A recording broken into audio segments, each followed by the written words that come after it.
কুমারঘাট গীতাঞ্জলি অডিটোরিয়ামে young Darlong association ও Darlong H&M ইনজমের যৌথ উদ্যোগে 8ই নভেম্বর ডার্লং সম্প্রদায়ের ঐতিহ্যবাহী উৎসবে অংশগ্রহণ করেন পাবিয়াছড়া বিধানসভার বিধায়ক ভগবান Chandra Das.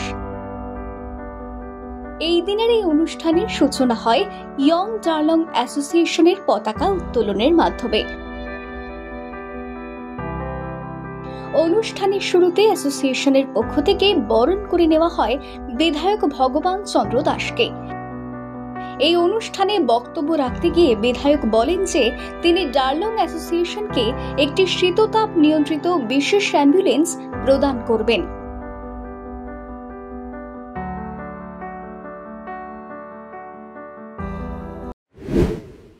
Instant better treatment প্রয়োজন, যেটা হয়তো কুমারঘাটে পাওয়া যাবে না, সেটা মনুতে পাওয়া যাবে না, কৈলাসহরে হবে না, দেওড়াছড়াতে হবে না, কাঞ্চনজঙ্ঘাতে হবে। সেই পেশেন্টটাকে শিলচর নিতে হচ্ছে, গুয়াহাটিতে নিতে হচ্ছে, আগরতলা নিতে হচ্ছে বা অন্য কোথাও নিতে হচ্ছে। তার জন্য একটা অ্যাম্বুলেন্স যদি হয় খুব ইজি হয়ে যাবে বিষয়টা।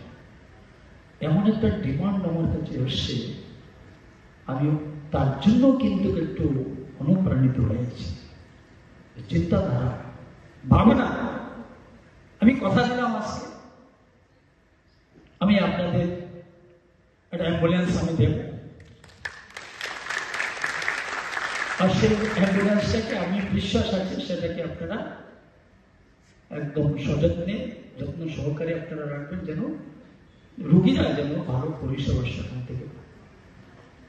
সেখানে অক্সিজেন যুক্ত একটা অ্যাম্বুলেন্সের ব্যবস্থা আমি আপনাদেরকে করে দিচ্ছি, আর সেই অ্যাম্বুলেন্স আপনারা সেই পরিষেবা আপনারা দিবেন, সবাই যেন সেখান থেকে উপকৃত হয়।